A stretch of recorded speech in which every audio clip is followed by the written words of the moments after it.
Hey everybody, what's going on? Your host LovelyCheesePizza here. Welcome back to Let's Play some more Baseball Stars on Sports Sunday, where we talk about sports, life, and everything in between. And tonight, we are going to continue moving through the SNK Crushers. They are really not providing any sort of resistance whatsoever. There are times where I'm kind of slow out the gate, but really after that, after about 2 or 3 innings, if it even gets to that point, I really start pouring down the pain. So it is getting yee. I mean, their starting pitcher, their other starting pitcher definitely has a 9.99 ERA, which is as high as it goes humanly in this game. Realistically, if they had the ability to count higher, it would be so much worse, I would imagine. It'd probably be looking like double or maybe even triple that level, so who's to know? We're gonna try and make a little quick dispatch of these guys tonight, or just however it decides to come across. We were able to beef up a couple more players, which I think one was Snakes, and the other one, I think the other one was Fuller, actually. So, we're making it happen. We're gonna be able to go to second on that one. What an idiot! He was only like a foot away from the base. Do you think you're gonna pull a freaking Craig Hall from Triple Play 2000 on that? And be able to, throw it like lightning speed across the field and burn a hole in your other player's mitt? Or what'd you think was gonna come out of that? He's a foot away? I got him! It's absurd, man. I mean, I know there are guys that literally think that they have the ability to have the shot out of a gun type of philosophy with their with their throws, but that's taking it a little too far. Which speaking of shot out of a gun, by the way, I saw the concept is really cool, but I question the functionality of it, I guess. Apparently, somebody, and by looking at his last name would make me think that he's like European, maybe like Norwegian or Swedish or Danish or something. He made a, I think it's like a .380 caliber handgun that's like shaped like a smartphone, so that it can hide well in your purse. If you're afraid of someone trying to overtake you and rape you in a back alleyway or outside behind a movie theater or whatever the case may be, or some dude tries to steal your purse at the mall, you can flip out your smartphone gun and shoot him directly in the penis, or maybe the asshole if he gets away. Who's to even know? But it's a very interesting idea. Like, I figured, I guess, it was only a matter of time until somebody, until we started making guns that are disguised as other things, like you would see in, like, James Bond movies. Here, we've got the lipstick gun. Here, we've got the ring gun. Here, we've got the smartphone gun. And here, we've got the Steve Madden boot gun. It's very stylish. But yeah, dude, the smartphone gun is interesting, but the one thing that seems to be a problem with it is obviously it's shaped like a smartphone, and when, like, in the photograph, like, it looks like you have to, like, fold things down, and it's kind of like a Swiss Army knife type of deal, where you gotta basically assemble the gun, which, if you have enough time, then, I mean, that's awesome, but I feel like there's totally gonna be certain situations where you are not going to have enough time to be able to put that damn thing together in a pinch. Like, if a guy or whoever it is going to try to, overtake you or whatever, then I don't think you're going to have enough time to be able to assemble that thing. Like, give me all your money, bitch! Okay, well, could you hold on just a second while I take out my phone gun? Yeah, there's definitely some holes in the logic of that, but I like the concept. If they could make one where, or maybe, maybe you don't have to actually, like, fold pieces out, maybe, like, the quote-unquote home button of the gun, maybe, like, makes it flip outwards, into gun shape, like a some sort of like spring action deal. That'd be pretty cool. If it could just like all, you know, have itself all put together in just like the push of a button. That would like totally sway my opinion on it. But I didn't read the article all the way in. I just kind of saw a picture of it scrolling through the internet. But damn, we're getting there, man. But that could be also very dangerous for, you know, other people too. Like if you wanted to pull off a bank heist and you didn't have to, you know, go busting through the door with an AK-47 and a ski mask, even though you'd probably still want the ski mask. You know, you could have your little smartphone gun. Because, I mean, it doesn't necessarily have to be a machine gun for you to successfully pull off a bank heist. If you have a gun, people are probably going to freak the fuck out, and they're not going to fight back. Unless you know, ran into a situation where there was like a military veteran that's got his concealed carry permit, and he's always walking around with one of those damn things, then you're going to die. But, you know, it's intriguing nonetheless. So that's what's happening. You know, I gotta give it to the SNK Crushers. Their infielders are actually pretty good. Like they're just mobile enough that, you know, if I do rip one right down the line, they're quick enough that they can get to it. But their outfielders are kind of what do them in a little bit. Their center fielder is pretty quick. Their right fielder, not necessarily as much, and their left fielder's okay. But just, again, wait till we get to the American Dream Team. Those guys are just unrealistically fast. It's like everybody is Mike Trout. I mean, everybody is, freaking Andrew McCutcheon. I was going to call him AJ McCutcheon. But everybody is just outstandingly fast. It is not even cool. You could hit like a pop fly that against virtually every other team in the game would be a base hit. They will catch it. And everybody has like the best arm in the world. It is just unbelievable. But we will definitely oh, look at that! Okay, first of all, that guy was totally safe. You cannot tell me at the angle that was at that. Oh, look at that! Just plunked him right in the back. Just like totally, you know, hit him right square in the ass. Like it like hit his butt cheek, flew up in the air, and just landed softly in the glove. And then he had a giant welt. He had a giant welt on the ass cheek. Oh, damn it. I don't know why, but for some reason talking about the ass cheek thing reminded me of the episode of Hey Arnold where Sid, Stinky, and Harold all decided to moon Principal Warts in the middle of the hallway. And then Arnold's the one that had to take the heat for that shit. How fucked up is that? And like he got 4 weeks detention for that shit, and he still didn't even rat him out. The guilt eventually got him.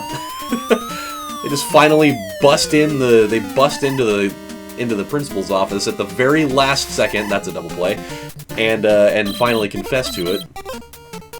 Which he was gonna put something on like on Arnold's permanent record for failure to cooperate. Is that something that they would have actually done in that situation? Like, would they really have done that? I mean, I don't really. When I was growing up, I was like super extra goody two shoes, all the way up until like, you know, 7th grade, where I just like had like this mental epiphany of, you don't need to be like that, man. You know, there's nothing wrong with a little edginess, and then that's how I went with it. But I never really had any sort of you know, infractions like that through the earlier stages of school, so I don't really know if that's something that they would have realistically done or not. But if it is, it's kind of fucked up, you know? Oh, baby. Come on, baby. Come on, baby. That's gone! Yeah! And we plunked the guy with the blue hat on, just right square in the face. Like, he's sitting there, like, maybe taking a drink out of his beer, and, like, just the viewing angle of that, because he's got his head tipped back. Maybe he, like, the view from, like, the bottle or the plastic cup or whatever that was just obscured the view, and then that thing ends up, like, killing him. The ball just, like, hits the glass, and it goes straight into his eye, and it, like, breaks his orbital bone and, like, ends up dumping beer on his brain. That was a terrible visual, by the way. That was really morbid. And for some reason, somebody would have had their phone out and they would have filmed it and it would be on the internet and then it would be all bad. Somebody would sue from his family and it'd be just this outrageous, like multi-$100 million suit, because nobody sues for small amounts of money anymore. Everybody's going for at least, like, you know, 50 or 100 million in things anymore, it seems like. Even if it totally doesn't warrant it at all. People are definitely going top shelf on lawsuits these days. So, you know, it'd be all bad. And then, you know, the baseball player would have to retire from the sport at some point because the just like the constant nightmares of the situation would haunt his dreams forever, and he'd never be able to pick up a bat again. He'd have he'd fall victim to the legend of dangerous lumber. Every time I hit the ball, somebody gets hurt and dies and gets their brain doused in beer from one of my home runs. This is getting out of hand. I have really drawn way too much out of this. I really have. Okay, I have an idea. We have not tried to do this yet, but we're gonna see if we can get a bunt and oh, look at that! Look at that bunt! Oh, Marv, you devil! That was amazing. That was literally what I had envisioned was going to... not that what was going to happen, that's what I was envisioning, like, what I was hoping to have happen. We get, like, a really nice bunt right down the line, and everybody would be safe. Super perfect, man. That was fantastic. Oh, no. Oh, no. Okay, we gotta go back. We've gotta go back to the future! Oh my god, that was the slowest slide in the world. Okay, let's see if we can steal second here. There will come a time, by the way, that we'll actually be able to, like, steal bases in the traditional sense.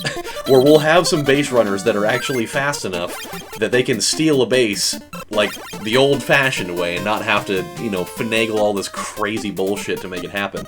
We're just gonna be able to do it. And that will be a day that is filled with magic. June? Was that June from Tekken?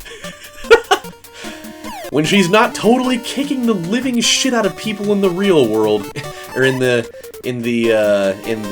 King of the Iron Fist tournament, she makes a very small amount of money on the side playing baseball.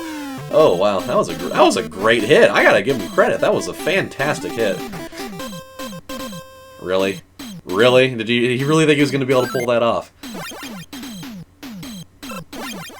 Geoff. I always thought that was a weird way to spell Jeff, since it is, for the most part, pronounced as Jeff, is it not? Alright, let's see if we can pull the double play card here. Yeah! Oh, we don't even have to. Oh yeah! That was awesome. And the zero-run expedition is safe. That's about the closest they've gotten in quite a while. I mean, the runs that they've scored on us, really over the course of this series here, has all been from home runs by Paul. I mean, Paul is at 4 home runs in these what, 7 games? It's pretty impressive. I mean, 4 home runs in 7 games in real baseball is rather impressive. You don't get a lot of dudes that do that. Unless you're like Barry Bonds or something like that. Oh, baby. Come on! Come on! Oh, God, it was so close. He's gonna get thrown out at second. Oh, no! Oh, God! Dude, you can't hit one all the way to the fence and get thrown out at second. I mean, that's a little bit different than the Ruben and Cesar story I told you, like, you know, 10 episodes ago, but my god. Oh, boy. Alright, well, I do know something that needs to go with Buzz at one of these points is we need to increase his running, because that was absolutely unacceptable. It was really funny. I'm still chuckling about that. But totally unacceptable. Come on, baby. You can outrun it. You can outrun it. You cannot outrun it. Oh! Wow. That was pixel perfect. It really was. Come on, Snakes. You know what you gotta do. You gotta bring home a man. That's the way to do it. Ah! Oh, yes! Snakes getting on the board. Attaboy.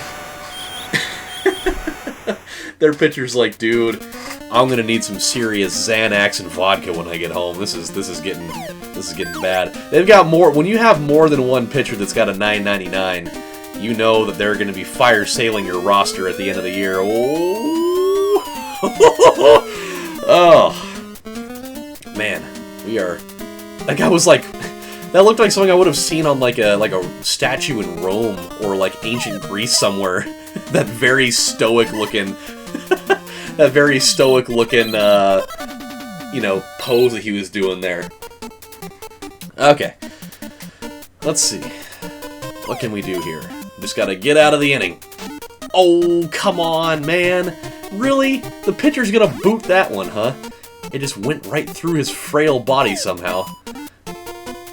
Alright, let's do it. Let's turn it. Let's turn it. Let's not turn it. Not quite.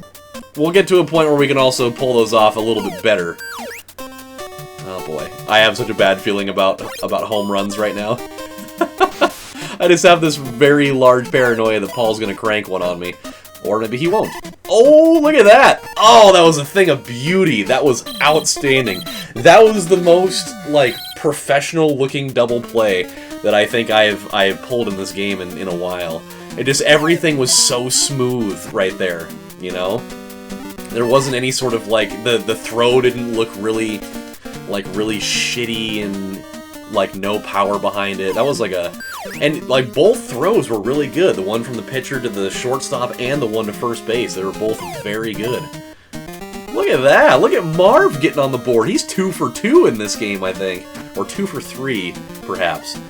There's no way there's no way he's only bat twice in this game with the amount of hits that we have. Come on, Kevy Kev. That's not gonna work. At least I don't think it's gonna work. It's not gonna work? Nope, it's not gonna work. Alright. Yeah, definitely not gonna be able to run to second with Marv there. He's definitely up there in age a little bit. He's pulled a lot of... He is one of the best cat burglars in the world, though. That is one thing that needs to be mentioned. What was that guy doing? Maybe if I do a 360 move, then maybe I'll get a little extra raise. Because my coach will be impressed with my utter ability to do a 360 and totally not field the ball at all. I don't know why he turned into like a Westerner all of a sudden. Okay. Oh, 9-0. We needed that extra run, man. Ugh. It's alright. At least if there's one thing that we know at the end of this, Marv's 1.23 ERA is going to go just a little bit lower. What was my goal for the very beginning of the series? To have all of my pitchers' ERAs under 1? Was that what I was going for, or was it under 2? I'm pretty sure it was under 1. So I'm gonna see if we can pull it off. We're gonna need to have it as low as humanly possible going into the American Dreams one, because that's where things get ugly. Like that's where the ERA is definitely gonna start going up a little bit. So if we can keep it maybe around, you know, maybe like 0.6, 0.7, 0.5 if we get extra lucky, then I'll be a happy man. But we're gonna preserve his perfect outing, and we're gonna go with Peter. See, the best thing about my relief pitchers is that they're still at perfect zeros right now. I am very pleased with how they're coming along at this point. Because usually at least one of them ends up doing me wrong here. Hey. There we go. Okay. A good inning there. They got 5 hits, though. That's a little bit more than I think I've done in a couple episodes, at least. Hey. Oh. Nothing. Again, though. Oh. Gotta give them credit, man. I gotta give their infielders credit. They're really... I mean, they're doing their job. When they're being asked to do their job, they're definitely doing it. It's just, you know, the outfielders not quite getting there fast enough. Alright, Snakes, can we have 2 homers in a row? Not quite. It was a good hit, but I don't think that one's not gonna happen.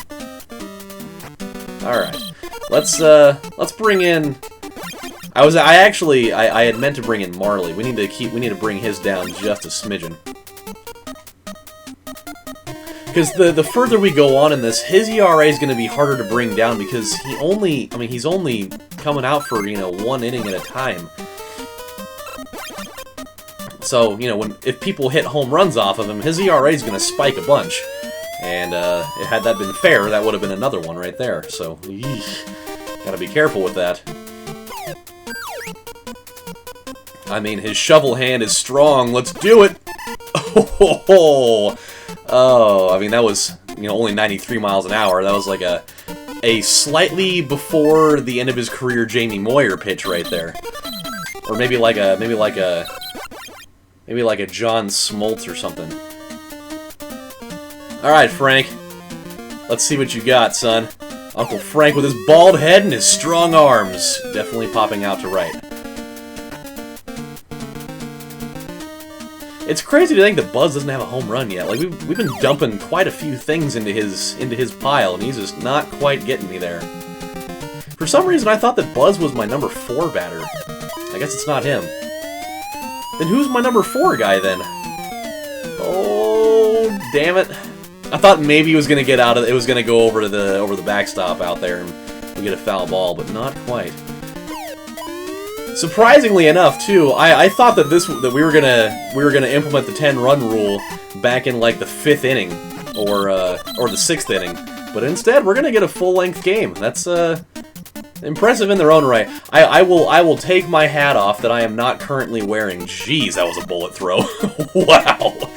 I will take my figurative hat off to the SNK Crushers for at least extending this to a 9-inning game, because they very easily could have not made it there, and in quite a few games they haven't made it there. So I gotta give them that. They're not giving up. Even though they do not have coding, you know, built in to their brains that they're supposed to give up. But I gotta give it to them, man. They're coming out and they're still doing it. Jeff and Snakes. Jeffy Snakes. All right, here we go. 40,000. It's going to be only enough for putting points into one guy, but we'll see what we can do. Oh, it's Hector. It's Mr. Hector. That's who it is.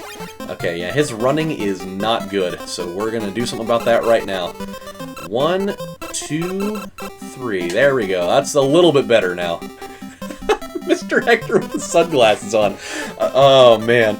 Just imagine, if you will, in Home Alone 2, just like the very first time that you see Tim Curry as Mr. Hester, as Mr. Hector behind the front desk there, just wearing a pair of shades.